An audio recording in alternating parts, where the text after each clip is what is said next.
Well, hello, everyone. This is the Games Writing and Prose Writing and Conversation panel for Flights of Foundry 2021. I am Stephen Grenade, your moderator. I'm very excited to have this really great panel of folks here for us to talk about this topic and really dive into this. A couple of housekeeping notes. If you were watching this live, we will be discussing and taking questions in the Discord in Houdini A, that is Houdini A. So what I'd like to do is go around and have each of you introduce yourselves and, if you will, start out by saying sort of how you view yourself in terms of your games and prose writing. What I mean by that is, like, do you view yourself as, well, I'm a games and a prose writer, or I'm a games writer who sometimes write prose, and my intent is for this to be more of a text box than sort of a set of check boxes. So please use whatever language you feel like is best describing how you view yourself and your creations. Aaron Roberts, why don't we start with you? Sure. Hello, everyone. I'm Erin Roberts, and I always say when I'm introducing myself on camera for things like this that I write stories and games. And then I change it sometimes depending on the setting. If I'm with a bunch of prose writers, I probably talk more about the stories. If I'm with game writers, talk more about the games. But just to give you a little bit of who I am mostly a short story writer on the prose side. I have a few stories published in Clark's World, Asimov's, etc. And on the game side, I've done some TTRPG writing for Pathfinder and others because everything's always under NDA. And on the interactive fiction side, I have a couple projects in the work and one published at SubQ magazine. Excellent, thanks so much. Monty, how about you? Hi, I'm Monty Lin. Oh my gosh, that's a really good question because I'm actually in the middle of like shifting things where I am trying to focus on editing mostly in tabletop role-playing games. But I have done some writing mostly for Fantasy Flight, some work NDA for Green Ronin, a lot of little freelance bits here and there. But I'm currently focusing my writing on short stories, speculative fiction, and like that. So. Excellent, thank you. What about you, Aaron Reed? Yes, I primarily write interactive fiction, although I write a lot of other stuff too. But I've kind of been doing interactive stories for most of my career in one form or another. But I also last year released a novel with some procedural components to it. I've done some indie tabletop role-playing games in the last couple of years. And I'm currently writing a long-form nonfiction blog series about the history of interactive fiction called 50 Years of Text Games. So many kinds of writing in many different modes, often with deadlines all in the same week. So it's very exciting. Excellent. And Monty, it was interesting to hear you say that you were sort of shifting your view. So my background is I have been mostly an interactive fiction writer and interactive narratives, a lot of indie works over the years. And a couple of years ago, I got interested in writing more traditional prose, writing speculative short fiction, which I've started to do. Some of my, I've had a couple of shorts come out, both interactive and non, and that sort of made me shift my thinking about how I approach my work. And it was interesting to hear that you were also experiencing some of that. Aaron, and Aaron, I'd be interested to know if you've had any of those experiences and sort of your self-conception shifting as you have taken on other projects. And really for the group of you, if that felt like how much of that was intentional and how much of it was, well, here's an opportunity in front of me. Sure. I really related to what Aaron said about if you're talking to a group of fiction writers, you sort of frame yourself more that way, and then vice versa if you're in a game space, because I feel like I have to do that. Maybe I don't have to do that, but I feel like I do that all the time, whether it's just a way of kind of trying to make yourself feel like you're relating to that group or fitting in with like what their interests and concerns are or not. It's almost, it should be an advantage to have worked in all those spaces, but sometimes it feels like, oh, maybe people aren't going to relate to me if I go into this, fiction space, purely fiction space as like a games writer or vice versa. It's the framing there is such an interesting balance between like self-identification and like branding and all of those things. So. And Stephen, I'll say to answer your other question, I am definitely a take the opportunity in front of you type of person. So a lot of the things that I have done in the games world have come about very randomly and like, right place, right time, right person I was talking to. And I'm like, oh, sure, I can do that. I spent a lot of my like regular day job life as a freelancer. And like the first thing you learn is like, at least when you're starting out, like say yes to everything. You regret it later when all those deadlines are the same week, but like say yes to everything. And so for me, I tend to think of myself as an opportunist in like a good sense of the word more than any particular type of writer. It's like each one has its own challenges, and I'm like, well, this is what I'm doing today. Excellent. What about you, Monty? Are you over on the opportunist side, or do you feel like you're planning things? Yeah, no plan. The plan is take every job I can find. Yeah, the deadline thing was funny because this past week was, I think, 2 different deadlines and Ooh. preparing for this convention. So I'm sure if you ask me 6 months from now, I'll be on a completely different set of assignments and I'll answer that question completely differently. So Understandable. So I'd be interested to hear about your processes and if they vary when you're writing, say, an interactive video game versus a TTRPG versus more traditional prose or prose that pulls from other sort of game-like mechanics or game-like approaches.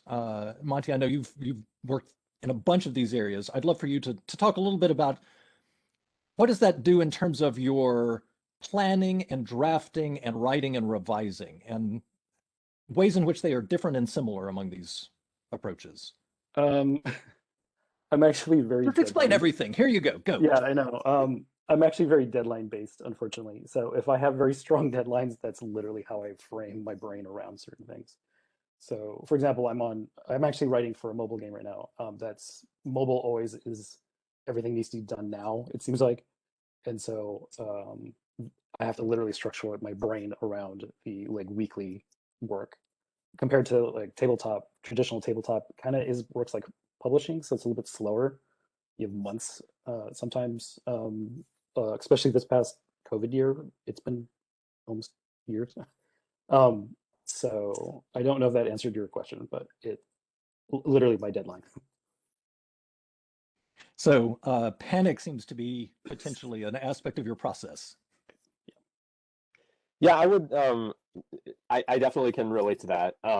So I tend to be, when left to my own devices, very much unstructured. Like I'm a pantser as a fiction writer. I don't plan things out in advance. And even with interactive stuff, I tend, if I'm working on it for myself, to just like, go off on whatever random corners of the, I'm going to go work on this like scene for a while and then jump over here.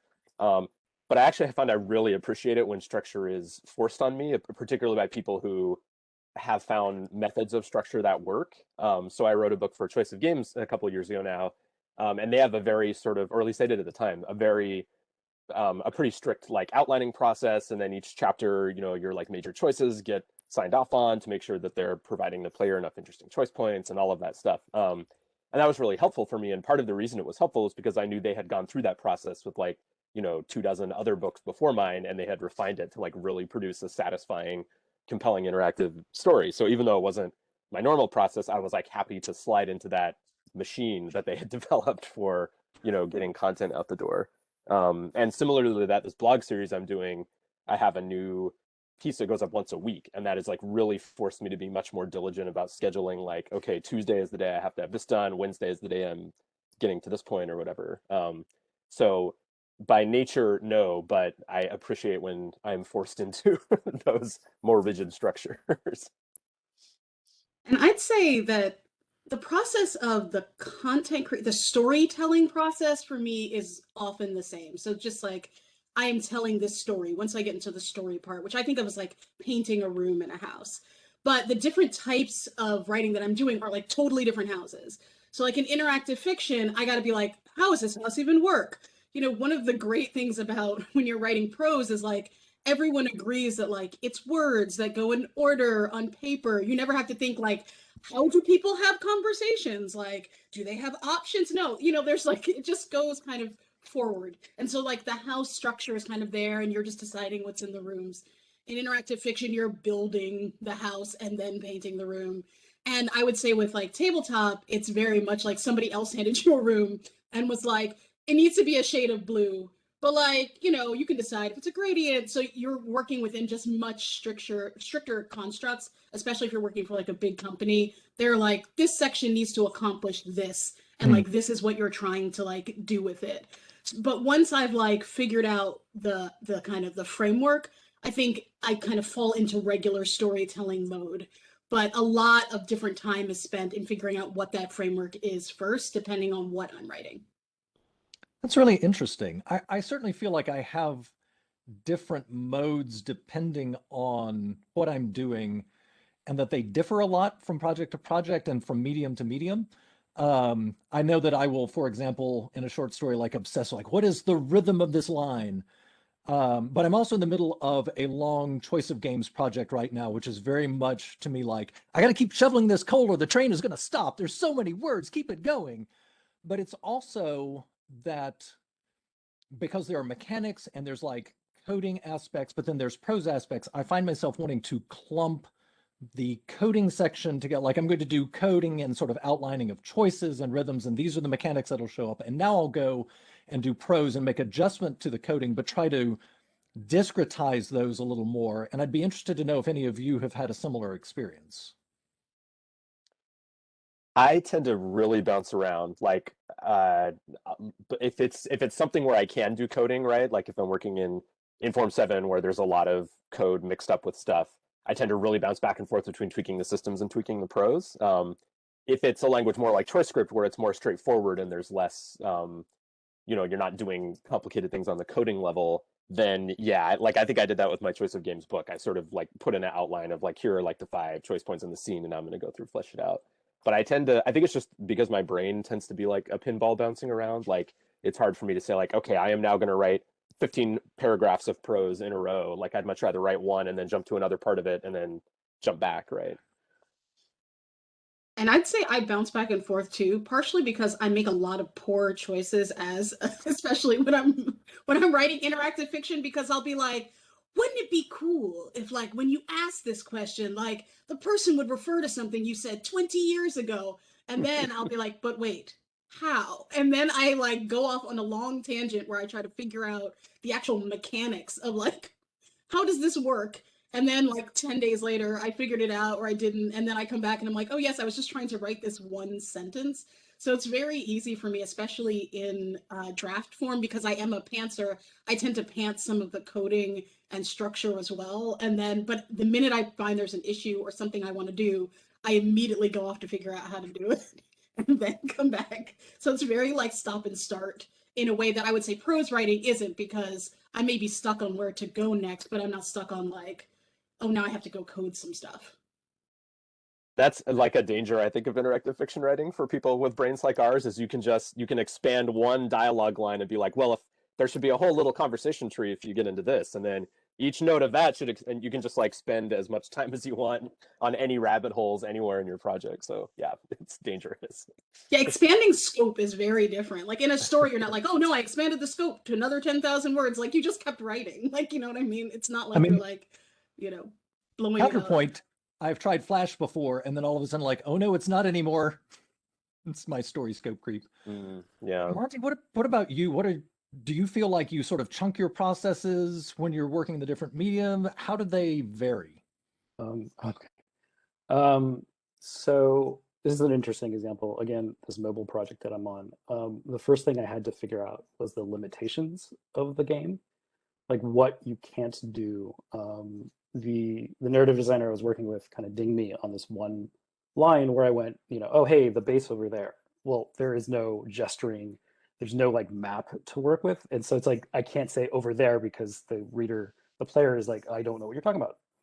So for that, because I've done mobile work before, mobile writing work before, and it's always kind of reminding myself first to know what the game engine can or cannot do. And then once I get the rules of what it can't do, do not write for that direction, which is a little bit almost the opposite when I'm on like a tabletop writing project where I'm like, okay, what is this about? What can I include? So it's more like inclusive and then whittling down, whereas I have like these hard gates I have to remember to not cross. So, Yeah, and I was going to bring up too earlier, like tabletop role-playing writing is like really different too, because you aren't doing things like plotting or whatever, unless you're writing like fictional components. Like it's much more uh it engages like different kinds of planning processes than fiction just inherently, right? And so like if I have to do a thing like come up with like 50 encounter seeds, like that's really nice for me because I don't have to figure out what order they should go in or like how to structure them. I'm just like, okay, 50 things, like I need to think of these and I don't need to worry about which one should go in act 3 and how I should foreshadow this one, right? Like they're all just these little pieces that I can just work through. So um and that's very different than the requirements of like the story has to flow through a whole arc over 5,000 words or whatever. So On the other hand, they're like so contained. This is something that like I may be jumping ahead, but like something I've had to learn when doing tabletop writing is like not to imply things off the page that the person like the DM, like you can't, like in a short story you might be like, oh, I'll just like make this world seem richer by like alluding to something that you'll never see on the page but like is exciting. But people will, it came back like the first time I did it and they were like, you can't, like someone's going to be looking in a book for like, well, where is that thing that you just alluded to? Like, what are its stats? Like, you can't just like put things in that way. And so I have to think, I think it's again like knowing the limitations, which is that what you're writing is there to help other people tell a story. And so it's less about like the fidelity of your storytelling and more about giving people the tools to make their story work. All right, that's fascinating because having never worked in tabletop RPGs, I had never encountered that. And Aaron, I know your short stories involve so much hinting and gesturing, and it's so much of a larger world that I can imagine, yes, instead being saying it only can be referred to if it exists somewhere else in the world materials is a very different experience. That's Yes. And your word fascinating. count is very limited. So it's not like you can be like, and then I'll add 600 words to explain the thing. No, you only have like usually so many words to work with. So sometimes you just have to lose that cool thing. And you can just write yourself a note about it and be like, remember I thought of that? Oh well. And move on with your life. One of the reasons why I don't do as much tabletop adventure, like adventure module writing, is that I'm constantly thinking, okay, how are the players going to break this story? And then like, okay, do I need to write a paragraph to help the GM cover for that? And so, after a while, I was like, I'll just write prose because that's just I can control that, So your mention of word counts and targets, especially for things like TTRPGs, puts me in mind the author Yoon-Ha Lee, who has also, he's done TTRPGs. He came out of the interactive fiction community, has talked about how when he was doing novels, it was like 3,000 word chapters. And he would just create 3,000 word chapters because he had written for TTRPGs to hit sort of 3,000 word sections, that was sort of the natural rhythm. I'm wondering if you found anything like that, or if there are elements of your game writing that you're like, this has really informed some of my non-game writing prose. The easy questions. Yeah, I think for me there's an element. It's gone both ways, I think, right? Like uh so I think this is a kind of subtle way this is manifested, but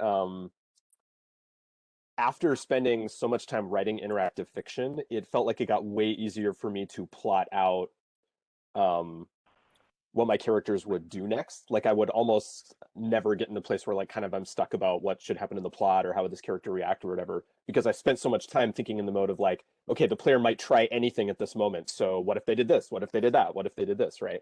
And that eventually just affected my prose writing, where I was kind of considering so many possibilities already that it was pretty easy to feel like, okay, well, this is the one I want to write. That's the one that my ideal player in the story is going to do. Right. Um, yeah, and I think there's a lot of subtle ways that writing in one mode for a long time will kind of impinge upon the way you write in other modes. Uh, yeah, I don't have any others off the top of my head, but there's definitely something there. I think it's helped me add a little more structure to my like pantsing ways. Like I'm like, like I still at heart like to kind of learn as I go. But I think in both TTRPG and interactive fiction, like it helps if you have some sense of where you're going so that you don't just go on forever and so that you understand like what you're trying to accomplish. And so I'm working on a novella and actually did a plot outline for the first time and was terrified, but was like, oh, actually, this went more easily than I thought it would. And I was like, I think it's all that structural thinking like has actually seeped into the part of my brain that writes prose, and it's making it easier for me to like structure things out. So I think it has helped in that way. Also, editing, like editing down to tabletop RPG word limits has made me like, I was already like I think a good editor, but like I am ruthless with words now because like if you have to get to like 753 words in like one section, like you get very good at like figuring out exactly what you can cut to and still keep the essence of it.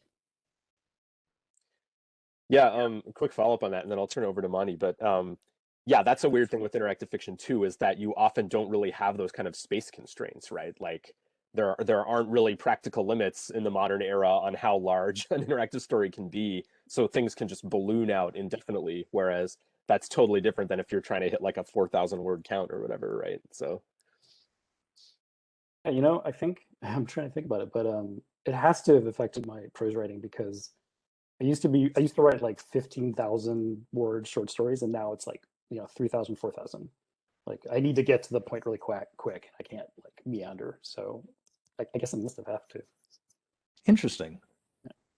Yeah, I certainly feel for me, one of the areas I can absolutely see it is how interactive dialogue has affected how I write prose dialogue.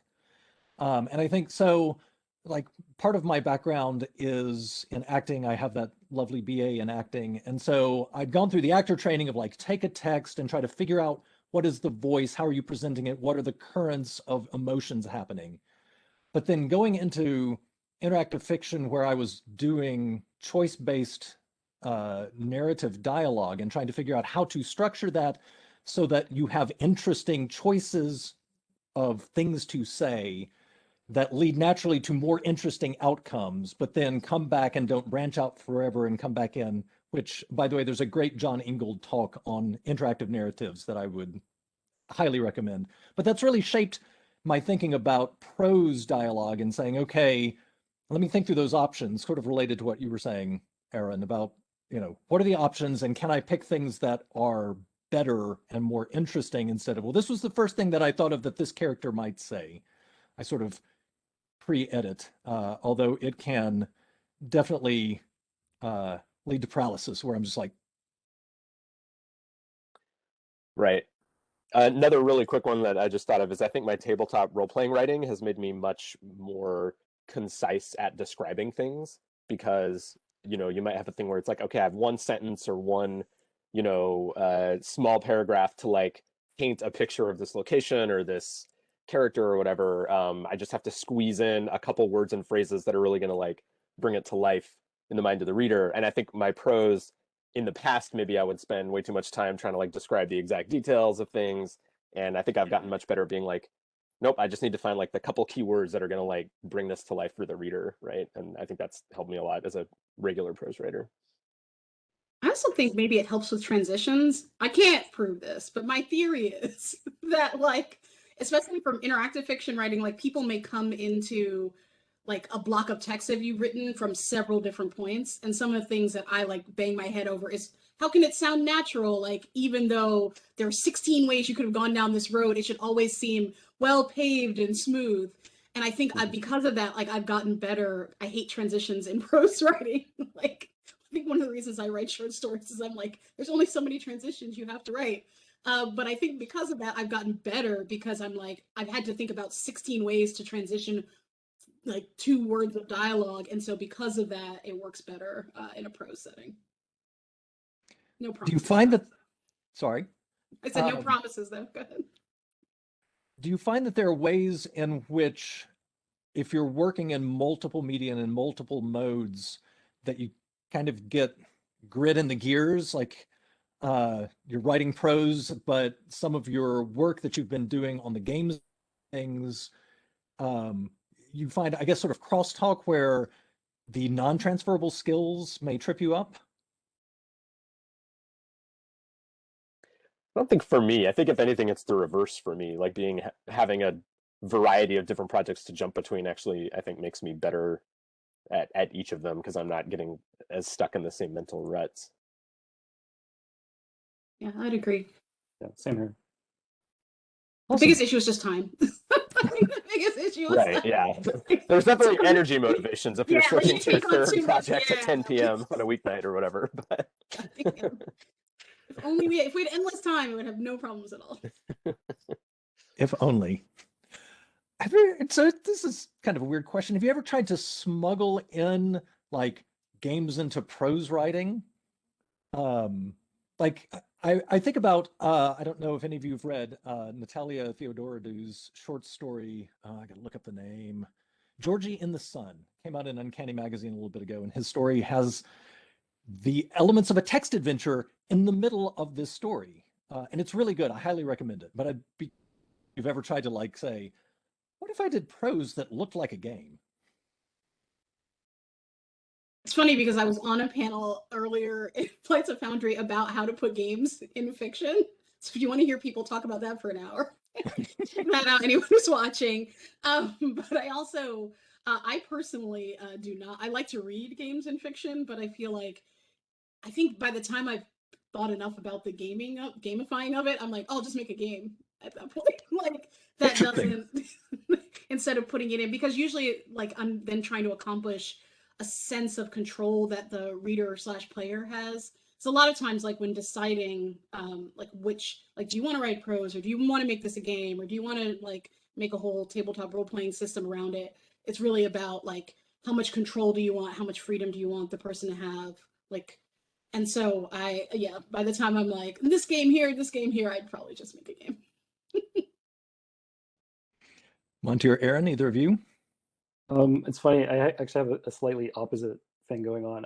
I try to every so often I sit down to try to do an interactive fiction piece, and I'm like, you know what, forget it. I don't want this player to have any control. I'm just going to write a short story. I'm sorry, I have things to say and I have no time to say it. So it's really kind of funny. I'm going the opposite direction. I feel that though, where you're like, I am tired of trying to figure out things a player might want to do or ways they could break this stupid game world. What if the story couldn't be broken? What if it was fixed? Your choice is read it or stop. That's all you get. um, so I've gone in both of those directions. I've started, I think, game projects that turn into regular fiction and vice versa. And it is kind of an interesting thing where the more you kind of get into the project and like what you're trying to say with it, like Monty mentioned, or how you want the reader to be engaging with it. If you have had the advantage of working multiple mediums, you can kind of have a moment where you're like, oh, actually, I think this really wants to be like a Twine piece, not a short story, or I think this really wants to be, whatever, something else. And before the panel started, Stephen mentioned a project of mine that actually ties into this really strongly, which was a book called Subcutanean that effectively behind the scenes, it's a choose your own adventure. There are all of these little moments where different things can happen from different words being chosen to whole different scenes happening, but the reader doesn't experience any of that. Each copy of the book kind of just like picks its own unique path through that. And it's a story kind of about parallel universes and multiple possibilities. But what I really wanted to create it for the reader was that sort of uniquely game-like sense of wondering what would have happened if you got the other option, right? There's like a thing I get, and I've never heard a good term for this. It's like choice regret or choice guilt or something, where whenever I'm playing a RPG, as soon as I pick a choice, I always immediately think like, oh, that probably was the wrong, like probably the other choice would have been more interesting, or like now I've locked myself into like this, right? Um, and also too like the sort of when I was a kid phenomena of you didn't have like massively detailed wikis for every game, and there would be a thing like, oh, this character dies, like do they always die? Is there a way to save them? Maybe if I like replayed and tried really hard, there would be a way to save them, right? So that sense of like not knowing what the possibility space of the story is. And so part of this project Subcutanean was trying to bring that sort of game like sense that readers engaging with game text have to the experience of reading like a static novel. So that was definitely a thing where I had bounced in my head with that project, like, does this want to be a book or a game? And I was eventually sort of like, maybe it can kind of be both in a weird way. I That's definitely get awesome. the choice FOMO I was the kid who would get a choose your own adventure book, and eventually I was like an octopus with my fingers in all the pages. So I'm like, I'll read this choice, then I'll flip back, and it just multiplied a whole lot. So along those lines of sort of blurring the lines between games in various formats and prose, Aaron, I know that you have a short story and an interactive story, both set in the same universe. And I'd be interested to hear what that experience was like working on that sort of in two different media. Yeah, it was really fun. It's the sort of short of it, but both the story and the interactive piece come from me trying to understand characters that maybe one day I will write into a novel. And so I was like, how can I explore them? And so for one, I just started doing a writing exercise, and that grew into a story. And for the other, I was asked to do an interactive piece, and I was like, I have been trying to write this story forever about this woman who's like selling, like she doesn't know who she is, and she's trying to like get her memories back, and like depending on like which memory she get back, like that's her sense of self. And I really realized like it really, I'd like the person to actually experience that and be able to choose themselves which memories they want to go for and what their understanding is of who she is by the end of it. And I think similar to what like Aaron said, it's really figuring out what form matches the story that you're trying to tell.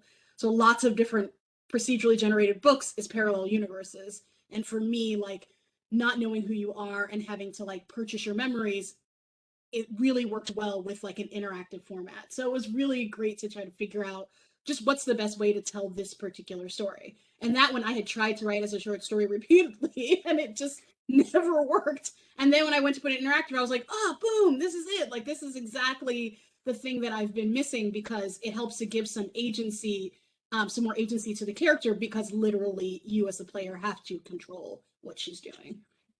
So super fun. Who knows what's next? Maybe I'll make a tabletop game for another character and it'll just go crazy.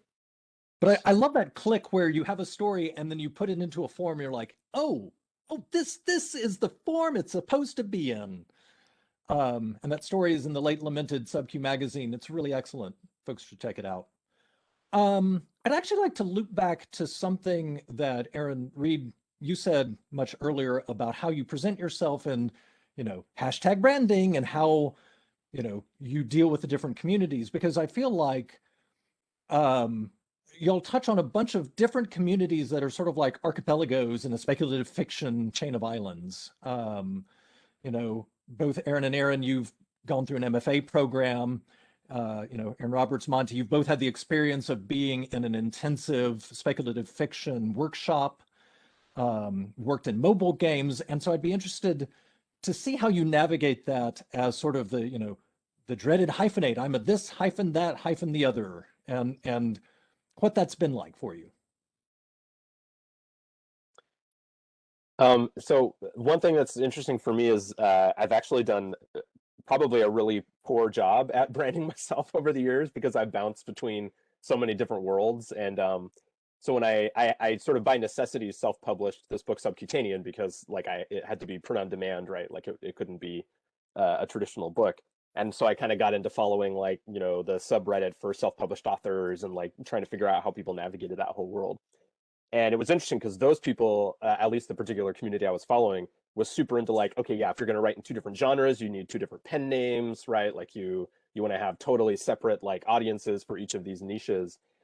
And I'm like, oh man, I'm screwing everything up because I've done like all of my work under like the same name. Have you considered Aaron B. Reed? Oh yeah, that's a good idea. But I think it's helpful in that it means that I have a core group of fans who are into like more than one of those things I do and think I'm really amazing because I like work in all those worlds. But I think it's also frustrating because there are some people, like Subcutanean is a queer horror novel, and I think a bunch of queer horror fans followed me because of that, and now they're really confused and frustrated that I keep tweeting about, interactive fiction or tabletop role playing or whatever, right? And vice versa with all those other groups. So it's tricky. I think it's like you have to split your attention between these different worlds. You can't spend 100% of your time marketing yourself as like, I'm the, this particular kind of tabletop role playing guy or whatever. You're kind of trying to bounce over and, you might spend some of your time attending a particular conference and that means you're missing out on attending, a different conference in another one of those fields. So it feels like juggling, and arguably, you know, you're not always doing it well. You're dropping some of those balls. And I'll say to kind of, so I'll say something very humble and very like braggy at the same time. So the humble part is like, I don't think I have enough of a brand for it to really matter. It's not like I'm famous, but I like to think of it as like a diamond is the braggy part. Like I'm a diamond, and in each group is just seeing one facet of my diamondness. And so as long as they enjoy that facet, they don't really care what I'm doing the rest of the time. Like, and so I think maybe as you like come up in the world, like, and you if you really become strongly branded, that's a bigger issue. But I also think that I like to think that what comes through in all of my work, maybe probably the least so in tabletop, but I still try to put it in a little bit, is like a sense of like darkness and creepy people and social justice sometimes. And like some of those things, you'll see themes that I would say go across the work, no matter what format it's in. And so I tend to think if people like those themes, they might want it in a different format. And if not, the diamond spins. And so I'll get back around to whatever format you liked me in. I'll probably come back to that eventually, and then you can just enjoy kind of that part of it. I really love that analogy. That's great. I don't have anything. I don't think I can add anything about branding other than that LinkedIn still thinks I'm a QA lead. So I got nothing. Yeah, there's the unique joy of discovering some account you forgot about 7 years ago and seeing how you're listed on that. Yeah. Do you find your Twitter changing? I don't know if y'all are on Twitter, but like I follow groups on, like I'll be like, oh, I just did a tabletop thing, like, and now tabletop people may be following me, and I'll follow some of them back. And it's fascinating to me to see the type of writing that I see come across my Twitter feed. Like there was a time when it was only short fiction, and now it's like short fiction, and then like a long thing about tabletop, and maybe some like, ooh, there's some new interactive fiction tools you didn't know about. And I really love that because I feel like it reflects my growth and like evolution as like an artiste or whatever. Yeah, I think it's definitely an advantage of being in this kind of position is you're getting a broader diversity of perspectives on a lot of levels, right? If you're following a broad group of people. But I think people who just write one particular kind of thing and then only, you know, follow those other people on social media, you know, I think something that I feel, and maybe this is just kind of um, a thing that it's easy for me to say in my position, but when you're just in that one little niche, you can get like really down the spiral of like negativity or like what's the scandal of the week or whatever. Whereas when you're in a bunch of different groups, there are so many of those scandals that you can't possibly follow them all. So you rise above some of it just because of pure ignorance. Just kidding. The downside of that obviously is you probably should engage with some of those to, you know, make your communities better places. But, Yeah. I think it's just the not having blinders on, right, about just the one particular world can be a good thing. So we're getting towards the end of our time, so I want to make sure to pull some questions from Discord. We just got one that I think fits in really nicely to this part of the discussion, which is how do the responses to your work differ, like for people who read your prose stories or people who see your game or you know, pick up a supplement that you wrote for TTRPG. And Monty, I'd really love to hear your thoughts on that, having worked on a bunch of these different areas and now sort of saying, well, I'm trying to more consciously emphasize more of the prose work. I don't know if I can answer that question. I don't exactly have a fan base, for example. Especially a lot of the tabletop work, I may be credited, but I'm part of like a group of writers, so it's kind of hard to isolate. Oh, this is what I wrote, unless I'm literally carrying a book around and saying, "Hey, that's me." So, and I'm relatively new to the short story market. I think I have 6 short stories I published, but just within this year. One got published an hour ago, Cast of Wonders, which is a surprise. So I don't know if I can answer that question actually. With mobile games, computer games, I'm usually part of a team, and my job is actually trying to make sure my style matches other people's style. So there's a weird kind of a blending of, So I will say that some folks in Discord disagree about you having no fan base. So after this is done, you'll need to go back in and check that. Yeah, that's probably my friends, just, trying to be supportive. So, yeah.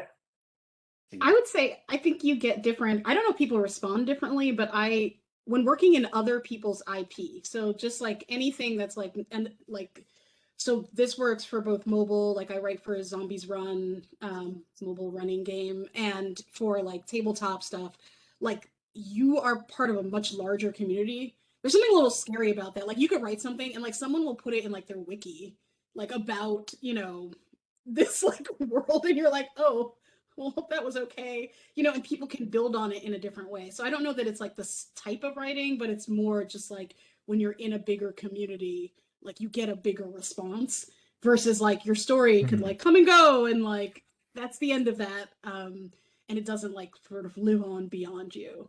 But you're more likely, I think, to what Monty said, to have people know you wrote this story than that you wrote that small piece in that wiki, but you'll know, I guess, in your own heart. Yeah, I think for me, it's just different communities have different sort of expectations around what feedback is, right? Like, if you're writing a book, it's like you want an Amazon review, like that's the gold thing you want. Whereas if you're writing, an interactive fiction and releasing it on itch, you probably want retweets, right? Like they're just sort of like different expectations around kinds of feedback, right, between all those different mediums. So remembering or try to figure out what to target and how to get the kind of attention you want in each of those spaces, rather than applying a one size fits all to everything. Like when I first started doing my own indie tabletop role playing games, I was really trying to get reviews, like, in people's blogs. And I finally figured out that that's not really where people get their recommendations about what games I want to play. They get them from like Let's Plays and, kind of other sources than I was familiar with at the time. So yeah, it's just kind of each of those new spaces you enter, you kind of have to figure out like, how do you thrive in this one? So yeah, I definitely think in terms of sort of, if we put it in game terms, every community has a different attention economy, and part of it is figuring out what that attention economy is. And sometimes it's very unobvious until you stumble across it or find some people who are already versed in that community as to what that looks like. So we had another process question, which was, where'd it go? It's in here somewhere. And I feel this very strongly, as is if you have a tendency to want to like just tweak and tweak and tweak individual sentences and words and things like that, but you're working in a way where that's really not the best use of your time. Do any of you find that you do that? Are there ways that you channel that to help get past that? Do you have any sort of tips and tricks to stop like tweaking? Or is it just going to be big shrug emoji from everybody on that? Deadlines. Deadlines. yeah, that's what I was gonna say Deadlines too. Yeah. have taught me to stop tweaking. It's just like I gotta get this sent 1 p.m. I think deadlines are divisible too, right? So it's like if you have to be finished with this whole thing by Thursday, you can be like, okay, so I need to finish this quest by Monday, and I need to, have done my editing pass by Tuesday or whatever. Like I have to use that like on a super micro level sometimes where, like, okay, I've got 10 paragraphs to go in this. I can spend 20 minutes on each of these paragraphs, right? And like set myself a little timer so I know that like, okay, I need to stop fiddling with this sentence because I have 3 more sentences to go or whatever it is. That's a technique I've used to kind of force myself to work through when I'm wanting to spend more time on something. That I agree. I also think like this is not a tip at all, so sorry.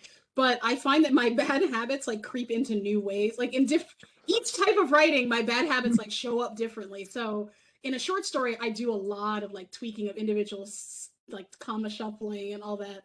In interactive fiction, I do it with features. Like I feature it, like I spend a lot of time researching like, oh, could I like add, I just heard this cool thing can be done. Like, what if I have 16 choices instead of 15? Like, it very much becomes about like, that's what I use when I'm kind of procrastinating or don't know where to go next in the story. And so in both cases, a lot of times it's that I don't know where to go next. And so the tweaking of the individual sentence in the short story is how I find control.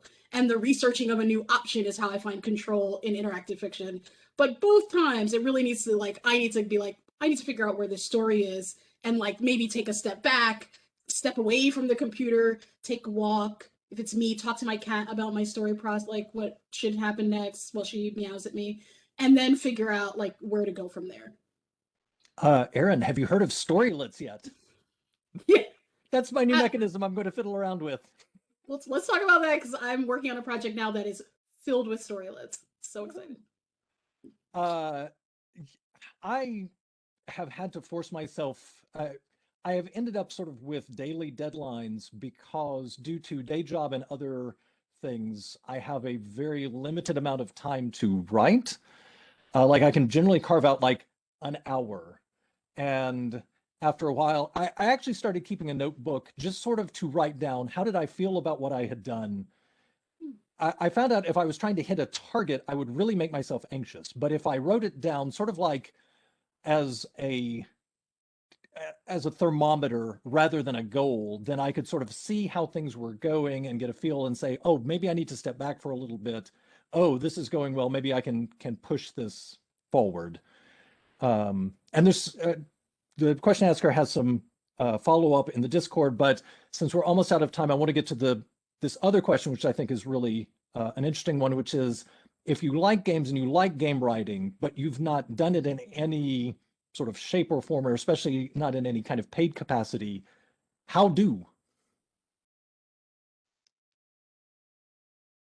Start writing stuff for yourself, right? Like there are easy tools like Twine. Download it, start playing around with it. Don't worry about whether anyone's going to buy it or even play it. Just mess around. Then the next step is start releasing stuff to your friends and small online communities, right? I think I'm a big believer in lots of iteration, right? Like the first time you try to get a short story published, it shouldn't be the first short story you ever wrote, right? And I think the same thing is true with games. Well, it can be. Maybe it was for many of us, but I think the more you have practiced that craft, right, the more you learn about it. So I'd also suggest figuring out what kind of game writing you want to do, and like, because I think different ones go different skills. So if you want to do interactive fiction, definitely like that's great because it's free and you can just go to town and kind of just try something small, I would say, because like interactive fiction, like the number of words grows by magnitude. So a small limited project is like better than like, I will recreate, Elder Scrolls. Don't do that. I mean, you can, but it'll take you a long time. But if you want to do more video game writing, I think like there's been other talks here about like building a portfolio. Some script writing might help you there, like being able to write dialogue is helpful. Being able to write descriptions of like objects and things is something that video game writing takes more of. And if it's tabletop, I would say there's a lot of really great like indie tabletop stuff. You might be able to like study it or see if there's somebody who needs someone to like help with a small portion of something and like get your start that way. So it really depends on where you want to end up. With tabletop, if you're running games, you're already kind of on the path of like, creating your own material and your content, and probably you're experimenting with mechanics and breaking your own game too. So, Excellent. Thank all of you. We have literally 1 minute left. So very quickly, I'd like you to tell folks in general where they can find you. I also encourage you, if you've got time right after this, to drop those links in Discord. Monty, where do people find you? I barely tweet on at Monty_Lin. You can find some of my projects pinned on there. Like I'm writing a series for Serial Box, Echo Park 2060. Where else can you find me? I'm also staff editor for Angry Hamster Press, a small press tabletop RPG company. That my email address there is monty@angryhamsterpublishing.com. Excellent. Aaron Roberts, where are you? You can find me on Twitter, where I lurk a lot, even if I don't tweet, at Narelle, which is Nirele. It is L Aaron backwards, so I'm not great at Spanish. And you can also find my writing website at writingwonder.com. Excellent. Cool. Aaron. Yeah, I'm at Aaron A. Reed on Twitter, and also aaronareed.net on the Webernets. And those are probably the best two places to find my stuff. My stuff is all 15% off this weekend because I'm taking part in the virtual Flights of Foundry Dealers Room. So check it out if you're curious about anything I mentioned. And you can find me on Twitter as Sargent, S-A-R-G-E-N-T, like in John Singer, which is due to a rather embarrassing choice of handle when I was a kid, and now I'm stuck with it. Or on the web at stephen.grenades, my last name with an S.com. We are out of time. Thank all of our panelists. This was amazing and awesome. Thank you very much. We'll take some follow-ups in Houdini A. Bye, everybody. Great panel with Thank y'all. y'all Take for care. coming.